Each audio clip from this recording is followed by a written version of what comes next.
Veterinary സർവകലാശാലയിൽ കൂടുതൽ അധ്യാപക നിയമനങ്ങൾക്ക് തിരക്കിട്ട നീക്കം. 12 പേർക്ക് പഠിക്കാൻ ഒരു കോളേജ് എന്ന നിലയിലാണ് ഇവിടുത്തെ മിക്ക സെന്ററുകളുടെയും പ്രവർത്തനം. ഇത്തരത്തിൽ 60ഓളം അധ്യാപകരെ നിയമിക്കാനാണ് ഇടത് സർക്കാരിന്റെ ആലോചന.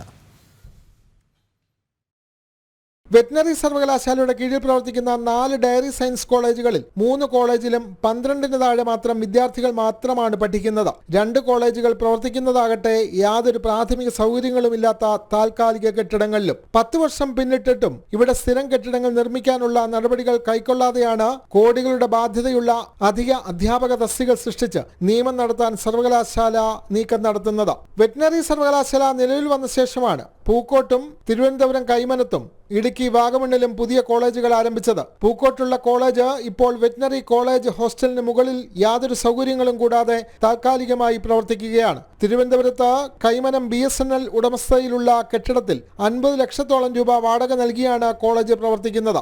ഈ 2 കോളേജുകളിലെയും 12-ന് താഴെ മാത്രമുള്ള വിദ്യാർത്ഥികളെ സ്ഥിരം കെട്ടിടങ്ങളും മറ്റ് പ്രാഥമിക സൗകര്യങ്ങളുമുള്ള വാഗമണ്ണിലേക്കോ മണ്ടുത്തിയിലേക്കോ മാറ്റിയാൽ പഠനത്തിനും ഗവേഷണത്തിനും കൂടുതൽ സൗകര്യങ്ങൾ ലഭിക്കുകയും ചെയ്യും. യഥാർത്ഥ വസ്തുക്കൾ മറച്ചുവെച്ച ഡയറി കോളേജുകളിൽ 59 അധ്യാപകരുടെ അധിക തസ്തികകൾ സൃഷ്ടിക്കുന്നതിന് വേണ്ടിയാണ് വിദ്യാർത്ഥികളില്ലാത്ത കോളേജുകൾ പ്രവർത്തിപ്പിക്കുന്നത് എന്നാണ് സേവ് യൂണിവേഴ്സിറ്റി ക്യാമ്പയിൻ കമ്മിറ്റിയുടെ പ്രധാന ആക്ഷേപം.